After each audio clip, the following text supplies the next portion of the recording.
Greta Zimmermann clutched the small bar of white soap in her trembling hands, staring at it as if it were made of gold.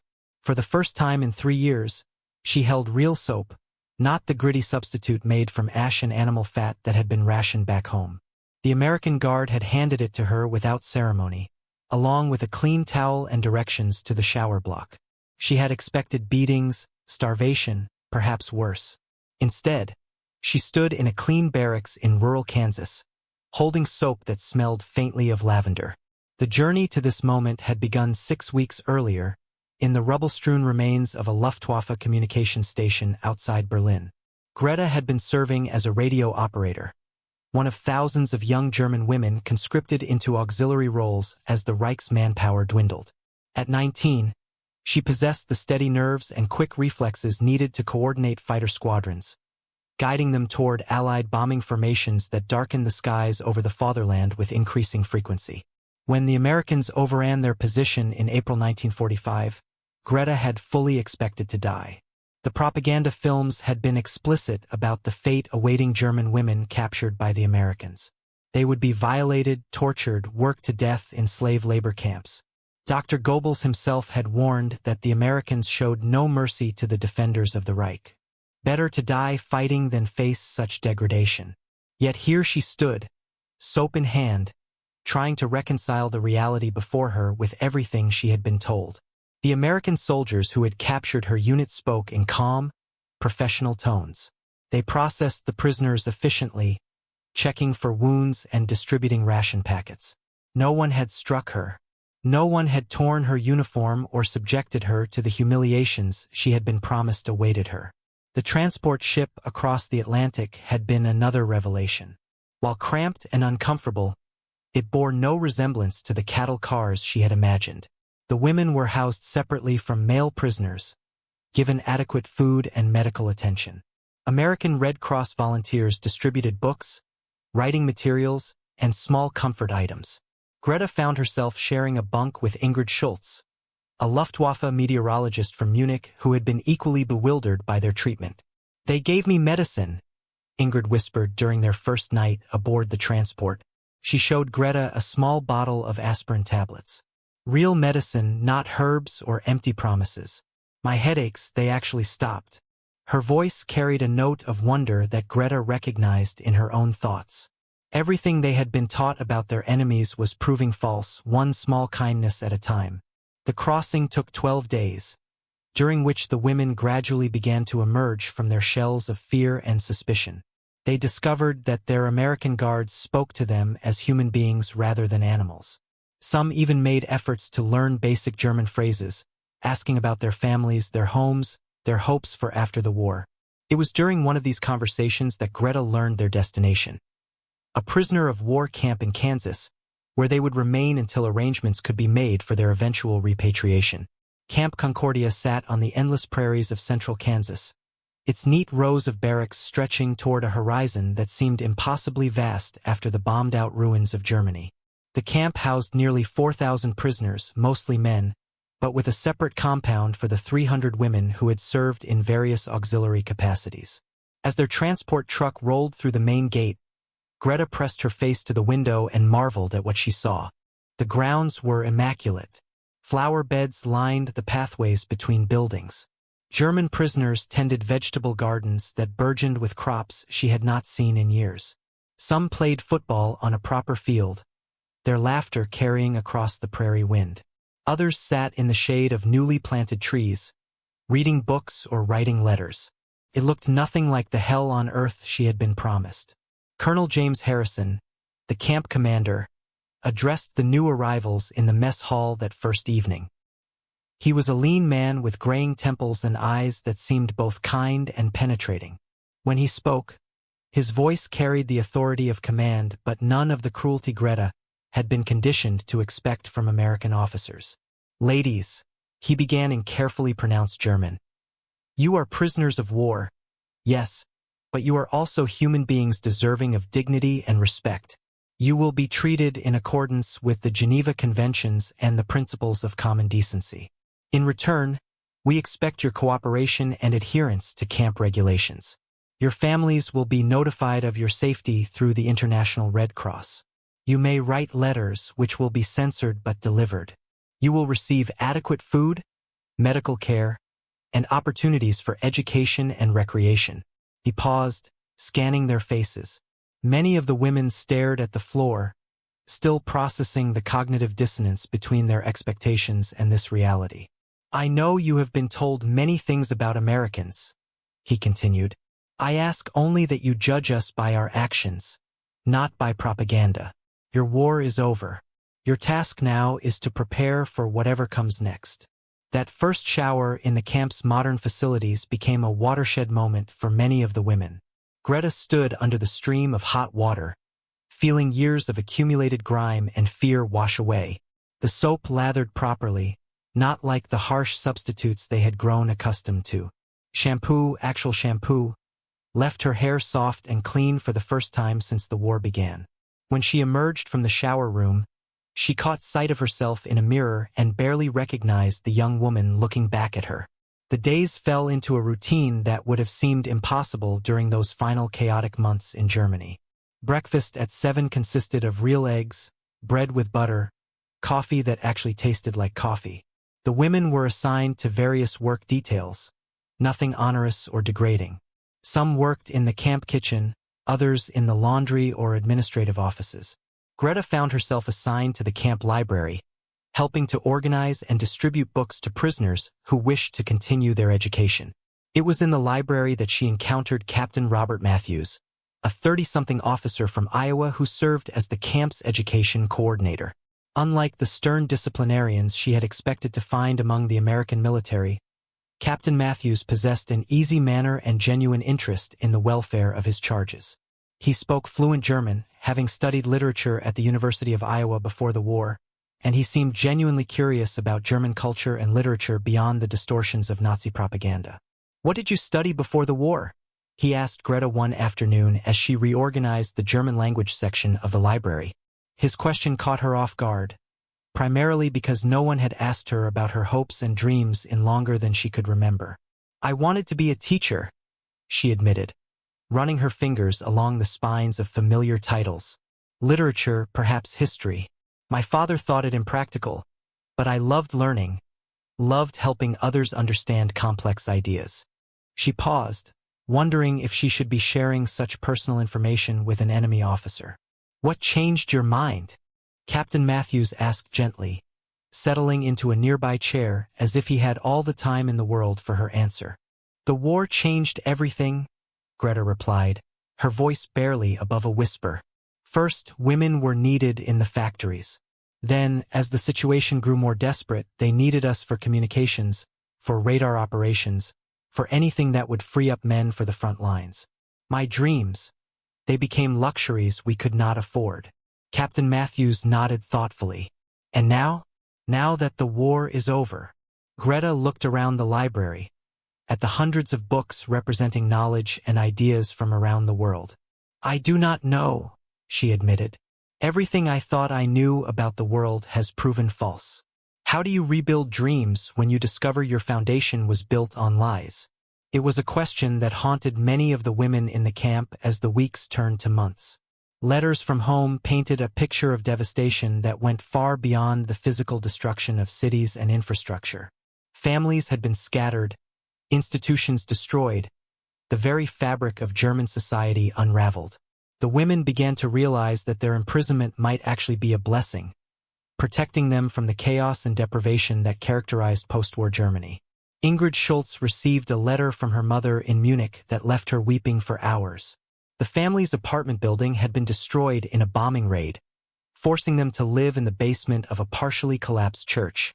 Food was scarce, medical supplies non-existent, law and order barely maintained by occupying forces struggling to manage millions of displaced persons. "She says they would give anything for the meals we complain about here," Ingrid told Greta through her tears. "She says we are the lucky ones." The irony was not lost on any of them. As prisoners of war, they enjoyed better living conditions than many of their families back home. They slept in clean beds, ate regular meals, received medical attention when needed, and could pursue educational opportunities that had been denied to them for years.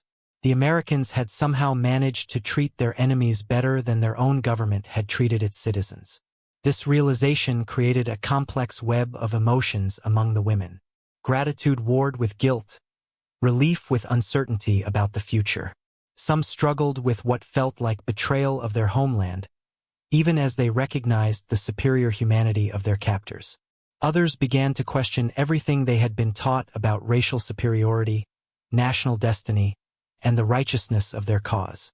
Maria Hoffman, a radar operator from Dresden, captured this internal conflict in a letter to her sister that was later preserved in Red Cross archives. "I wake each morning in confusion," she wrote. "How can the people we were taught to hate treat us with such kindness? How can those we called subhuman show us more dignity than our own leaders ever did? I find myself wondering if we were the monsters all along, and we simply never realized it." The American strategy of humane treatment was bearing fruit in ways the camp administrators had scarcely dared to hope. Colonel Harrison had implemented this policy not merely from humanitarian concerns, though those were genuine, but also as a calculated effort to undermine Nazi ideology through lived experience. He understood that no amount of propaganda could compete with the simple reality of decent treatment. Dr. Sarah Goldman, a psychiatrist from New York who had volunteered to work with the camp's psychological warfare unit, documented the gradual transformation she observed among the prisoners.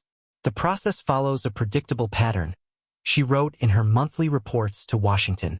"Initial terror gives way to confusion, confusion to cautious acceptance, and acceptance to genuine gratitude. More importantly, this gratitude creates an opening for critical examination of the beliefs that brought them to war in the first place." The transformation was not universal or immediate. Some women remained suspicious, convinced that their humane treatment was merely a prelude to more sinister intentions. Others struggled with depression and anxiety as they grappled with the collapse of their worldview. A few attempted to maintain their loyalty to Nazi ideology despite mounting evidence of its falsehood. But for many, like Greta, the experience became a journey of personal revelation that extended far beyond politics and ideology. She found herself rediscovering interests and aspects of her personality that had been suppressed by years of war and propaganda. Her work in the library led to conversations with Captain Matthews about literature, philosophy, and the nature of human civilization. These discussions challenged her to think critically about ideas she had previously accepted without question. "What do you think civilization actually means?" Captain Matthews asked her one autumn afternoon as they discussed the works of Goethe that had recently arrived in a shipment of books from the International Red Cross. Greta considered the question carefully. Before the war, she might have given a rote answer about German culture and its superiority over lesser peoples. Now, after months of experiencing the daily kindness of people she had been taught to despise, the question seemed far more complex. "I used to think it meant technology, art, military power," she said slowly. "But watching how you Americans treat us, your enemies, I think perhaps it means something simpler. It means treating other human beings as human beings, regardless of who they are or what they have done." It was a profound insight, one that Captain Matthews recognized as a complete rejection of the racial theories that had underpinned the Nazi worldview. Yet it had emerged naturally from her own observations and experiences, not from any heavy-handed attempt at indoctrination. The camp's educational programs became a crucial component of this transformation. The Americans offered classes in English, mathematics, history, and various vocational skills. Initially, many women approached these opportunities with suspicion, wondering if they represented some form of brainwashing. Gradually, however, they realized that education was being offered for its own sake, as a tool for personal growth and future success. Greta enrolled in an English class taught by Lieutenant Patricia Robinson, a former high school teacher from California who had joined the Women's Army Corps early in the war. Lieutenant Robinson possessed infinite patience and a gift for making language learning enjoyable rather than onerous. Under her guidance, Greta discovered an aptitude for languages that she had never known she possessed. "You have a natural ear for pronunciation," Lieutenant Robinson told her after a particularly successful lesson on American idioms. "Have you considered what you might do with these skills after you return home?" The question of return had become increasingly complicated as the months passed. Reports from Germany painted a picture of a nation struggling to rebuild not just its physical infrastructure but its moral and cultural foundations. The revelations about concentration camps, mass murder, and other atrocities committed in Germany's name had shocked many of the prisoners, who had been largely insulated from knowledge of these crimes while serving in auxiliary roles. When the first photographs and testimonies from liberated concentration camps reached the camp through official channels, Colonel Harrison made the difficult decision to share them with the prisoners. He understood that confronting the truth about the regime they had served would be traumatic, but he also believed it was necessary for their psychological and moral recovery. The screening took place in the camp's recreation hall on a cold December evening in 1945. The women filed in quietly, unsure of what they were about to witness. When the lights dimmed and the projector began to roll, displaying images of skeletal prisoners, mass graves, and gas chambers, a collective gasp went up from the audience. Many wept openly. Some became physically ill and had to leave the hall. Others sat in stunned silence, trying to process the magnitude of what they were seeing. For Greta, the images represented a complete shattering of whatever remained of her faith in the cause she had served. She had known the war was brutal, had seen the bombing and destruction firsthand, but this systematic dehumanization and murder was beyond anything she had imagined possible. "We did not know," she whispered to Ingrid, who sat beside her with tears streaming down her face. But even as she said it, Greta wondered if that was entirely true. There had been rumors, whispered conversations that stopped abruptly when others approached, job postings for administrative positions in places no one discussed openly. They might not have known the full extent of the horror, but they had known something was wrong. In the days following the screening, the camp's atmosphere grew heavy with grief and guilt. Some women questioned whether they deserved the humane treatment they had received, wondering if they were complicit in crimes beyond forgiveness. Others struggled with anger at having been deceived by leaders they had trusted and admired.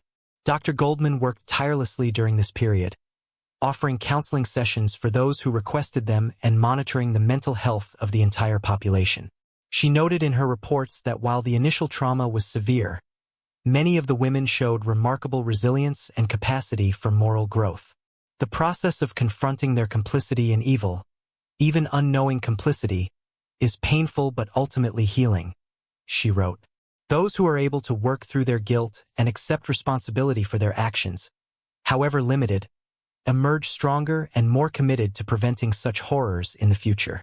For Greta, this process of moral reckoning became intertwined with her growing appreciation for American democratic values. She began to understand that the humane treatment she had received was not an accident or a strategic calculation, but rather a reflection of deeper principles about human dignity and the rule of law. Captain Matthews encouraged her to read documents like the American Declaration of Independence and the Constitution, helping her understand how these principles had shaped American society. The concept of individual rights protected by law, regardless of race or nationality, was revolutionary to someone who had grown up under an authoritarian system that valued only loyalty to the state. "Your founders wrote that all men are created equal," Greta observed during one of their discussions. "Do you really believe that, even about your enemies?" "I think that's exactly when it matters most," Captain Matthews replied.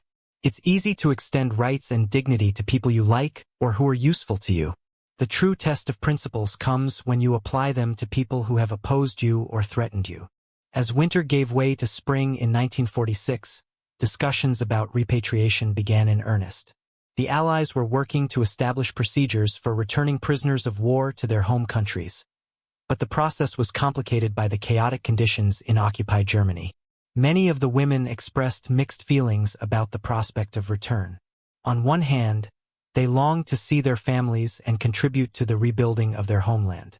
On the other hand, they had found stability and purpose in the camp that might not exist in the ruins of post-war Germany. Some had also begun to question whether they wanted to return to a society that would need to grapple with its complicity in genocide and aggressive war. Ingrid Schultz received permission to correspond with officials at the University of Munich, where she hoped to resume her interrupted studies in meteorology. The responses she received were discouraging. The university had been heavily damaged, faculty scattered, and resources virtually non-existent. They say it may be years before normal academic programs can resume, she told Greta despondently. By contrast, Lieutenant Robinson had arranged for several of the women to correspond with American universities about possible opportunities for continued education. The responses were encouraging, with several institutions expressing interest in admitting qualified former prisoners of war as a gesture of international goodwill and reconciliation. The University of Iowa has offered me a scholarship, Greta announced to her friends one morning in the camp library. She held the letter carefully, as if it might dissolve if handled too roughly. They would like me to study in their German department, possibly with an eye toward becoming an interpreter or translator. The opportunity represented everything she had dreamed of before the war and more. Not only could she pursue her love of learning, but she could contribute to building bridges between former enemies. Yet accepting the offer would mean leaving everything familiar behind and starting over in a foreign country. The decision became even more complicated when Greta received a letter from her father in Hamburg. He had survived the war but was struggling to rebuild his small printing business in the ruins of the city. He pleaded with her to return and help him restore their family's livelihood. "I am an old man now," he wrote. "I need my daughter to help me rebuild what the war destroyed." The weight of family obligation warred with the promise of personal fulfillment. Greta spent hours walking the perimeter of the camp, thinking about duty, opportunity, and the direction her life should take. Her conversations with Captain Matthews and Lieutenant Robinson had opened horizons she had never imagined, but they had also made her more aware of the sacrifices that pursuing those horizons would require. Dr. Goldman observed that many of the women faced similar dilemmas as repatriation approached. "They are caught between two worlds," she noted in her final report on the camp population. "They have outgrown the society that shaped them but are not yet fully integrated into the society that has shown them kindness. The choices they make will determine not only their personal futures, but also their potential contribution to healing the wounds of war." As spring turned to summer, the first groups of women began their journey back to Germany. The farewell ceremonies were emotional affairs, with genuine tears shed on both sides. American personnel who had worked closely with the prisoners expressed their hopes for the women's future success and their willingness to maintain correspondence and friendship across the ocean. Colonel Harrison addressed each departing group personally, emphasizing that their experience in America had prepared them to be ambassadors for peace and reconciliation. "You have seen that former enemies can treat each other with dignity and respect," he told them. "Carry that knowledge home with you. Use it to build a better future for your country and your children." Some women chose to return immediately, eager to reunite with their families despite the hardships awaiting them. Others decided to remain in America for a few more months, taking advantage of educational opportunities or work programs designed to ease their transition back to civilian life. A small number, like Greta, chose to remain permanently, accepting scholarships and building new lives in their former enemy's homeland. The decision to stay was not made lightly. Greta understood that it meant turning her back on family expectations and cultural connections that had defined her identity for 19 years. But she also understood that the person she had become during her months in captivity could not simply return to the person she had been before the war. In a final letter to her father, she tried to explain her choice. "The war changed all of us," she wrote. "I cannot pretend to be the same daughter who left Hamburg to serve the Reich. That girl believed in things that have proven false, hoped for things that were built on others' suffering. The woman I have become here has learned different values, different dreams. I cannot serve Germany best by returning unchanged. I must become the person this experience has made possible and then, perhaps someday, bring what I have learned back home." Her father's response was pained but understanding. "I do not agree with your choice," he wrote, "but I respect the woman you have become. Make us proud in America, and remember that you will always have a home here when you are ready to return." The University of Iowa welcomed Greta in the fall of 1946 as part of a small but symbolic group of former enemy prisoners who had chosen to rebuild their lives in America. The transition was not without challenges. Despite her growing command of English, the academic language proved demanding. American cultural references often left her confused, and she sometimes felt isolated by her unique background. But the kindness that had characterized her treatment as a prisoner continued in her civilian life. Fellow students and faculty members showed genuine interest in her experiences and perspectives. Professor William Anderson, who directed the German department, became both mentor and friend, helping her navigate the complexities of American academic life while encouraging her to maintain pride in the positive aspects of her German heritage. "You bring a unique perspective to our understanding of recent history," he told her during their first meeting. "Your insights into how propaganda shapes perception, how ordinary people can be caught up in extraordinary evil, these are valuable contributions to our scholarship and our humanity." Greta's story became one of hundreds documented by researchers studying the American prisoner of war experience during and after World War II. The Camp Concordia experiment, as historians would later call it, provided compelling evidence for the power of humane treatment to transform attitudes and allegiances. The women who passed through the camp became informal ambassadors for American democratic values, many remaining in contact with American friends and colleagues for decades. Ingrid Schultz eventually returned to Germany and played a significant role in rebuilding the University of Munich's meteorology department. She maintained correspondence with Dr. Goldman and several of the American personnel from the camp, often crediting her experience as a prisoner of war with giving her the psychological tools needed to help rebuild German academic institutions on more humane foundations. Maria Hoffman became a teacher in Berlin, specializing in helping German children understand the complexities of their nation's history. She used her experiences in American captivity to illustrate the possibility of redemption and renewal, even after complicity in great evil.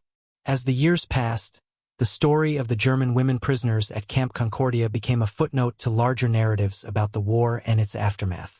But for those who lived through the experience, it remained a transformative chapter that shaped the rest of their lives. Greta completed her studies at the University of Iowa and went on to work as a translator and cultural liaison for international organizations. She married an American professor of history, raised 3 children who grew up bilingual and bicultural, and maintained connections to both her German roots and her American home. In 1965, 20 years after her capture by American forces, she returned to Germany for the first time since the war. The country she found bore little resemblance to either the Third Reich she had served or the devastated wasteland she had left behind.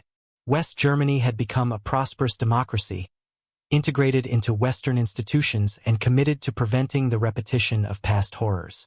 Standing in the rebuilt center of Hamburg, looking at the modern buildings that had replaced the bombed-out ruins of her youth, Greta reflected on the extraordinary journey that had brought her to this moment.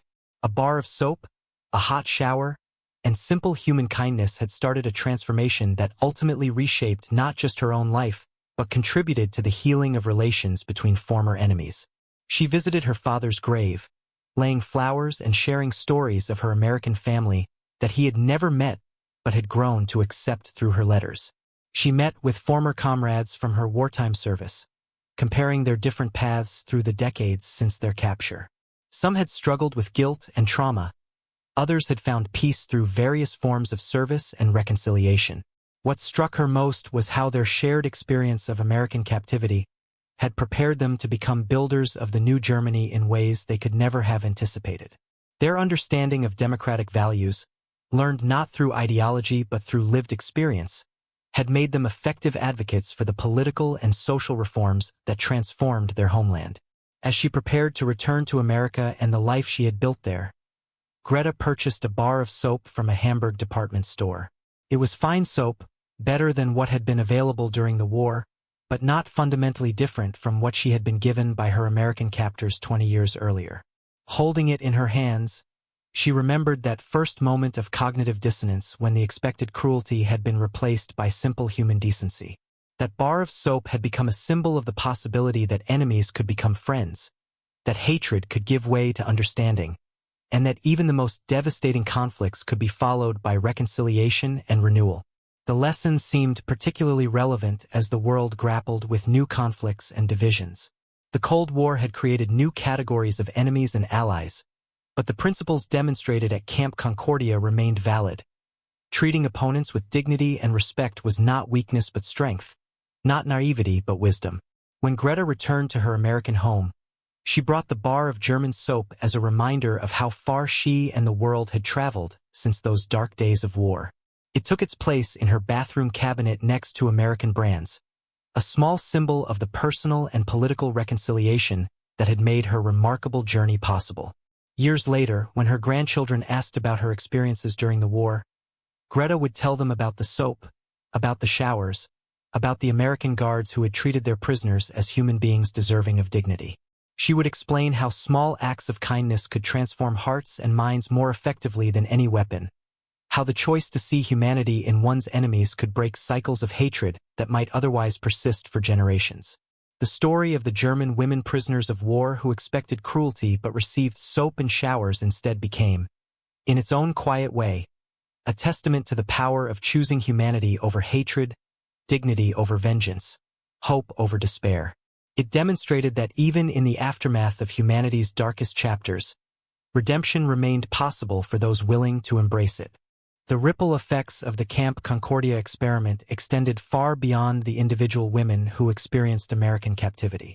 When the first comprehensive studies of prisoner of war treatment were conducted in the 1950s, researchers found that former German prisoners in American camps showed significantly higher rates of support for democratic institutions and international cooperation compared to those who had been held by other Allied powers or who had avoided captivity altogether. Dr. Heinrich Weber, a German sociologist who had himself been held at a prisoner of war camp in Texas, conducted extensive interviews with former prisoners in the 1960s. His findings revealed that the experience of humane treatment had fundamentally altered how these individuals understood power, authority, and human relationships. The Americans showed us something we had never seen before, one former prisoner told Dr. Weber. They had complete power over us, could have done anything they wished, yet they chose to treat us with dignity. This was more powerful than any political speech or propaganda film. It proved that strength and kindness were not contradictory concepts. This understanding proved crucial as Germany struggled to rebuild its democratic institutions in the post-war period. Many former prisoners became active in political parties, civic organizations, and educational institutions, bringing with them a lived understanding of democratic values that proved invaluable in establishing legitimacy for the new political order. Greta's own contributions to this process became more significant over time. Her work as a translator and cultural liaison brought her into contact with international organizations working to prevent future conflicts through education and cultural exchange. She helped develop programs that brought young Germans to America and young Americans to Germany, fostering the kind of personal connections that could transcend national boundaries and historical grievances. In 1973, nearly 30 years after her capture, Greta was invited to speak at a conference on reconciliation and conflict resolution at Harvard University. Standing before an audience of scholars, diplomats, and peace activists, she reflected on the moment that had changed everything. "When that American guard handed me a bar of soap," she told the assembled delegates, "he was making a choice about who I was and who he was. He could have seen me as a Nazi, as an enemy, as something less than human. Instead, he saw me as a young woman who needed to get clean. That simple recognition of my humanity opened a door that no amount of force could have opened." Her speech was later published in several academic journals and became required reading in courses on international relations and conflict resolution. The concept she articulated, that small acts of recognition and dignity could be more transformative than grand political gestures, influenced a generation of diplomats and peacekeepers. But perhaps the most profound impact of the Camp Concordia experience was felt in the families and communities that the former prisoners went on to build. Greta's children grew up with stories of American kindness during wartime, shaping their understanding of what was possible in human relationships, even under the most adverse circumstances. Her eldest son became a diplomat, specializing in post-conflict reconstruction.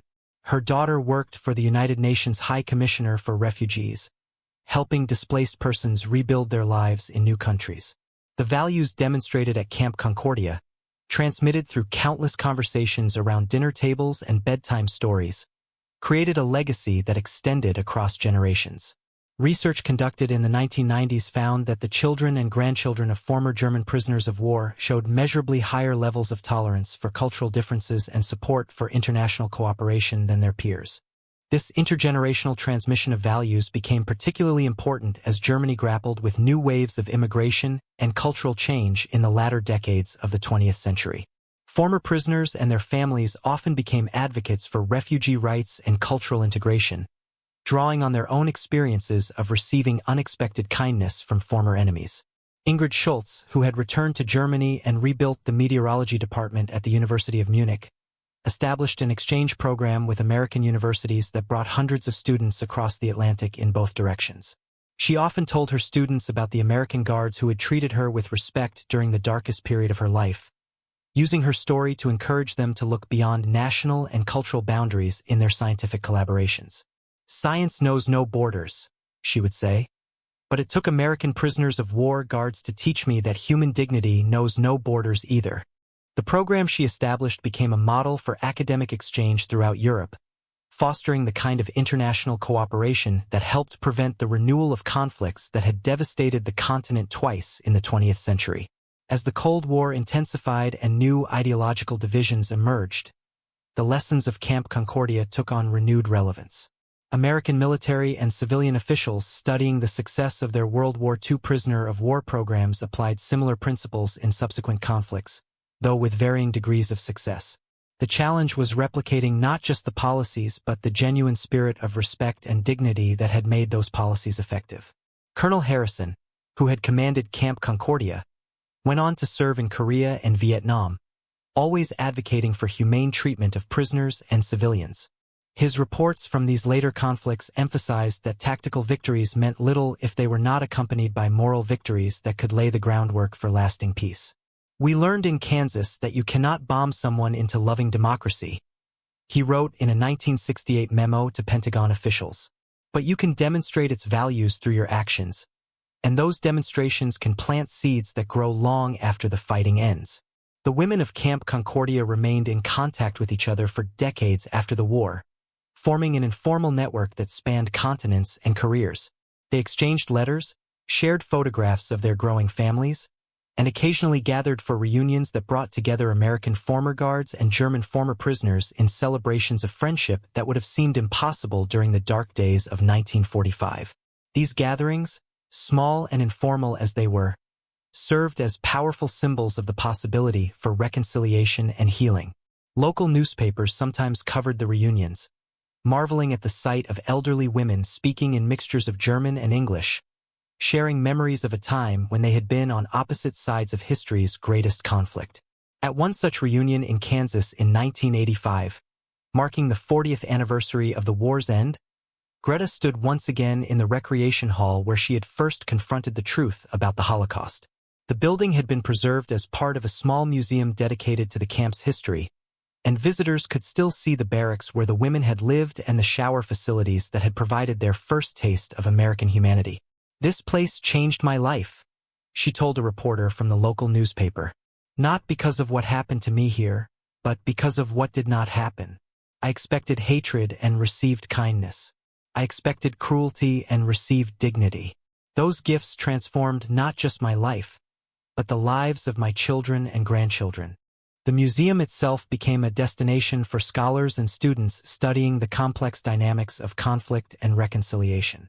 Educational programs brought together high school students from America and Germany, using the camp's history to explore themes of prejudice, propaganda, and the power of individual choices to transcend historical divisions. One visiting group from a German gymnasium was particularly moved by their tour of the facilities.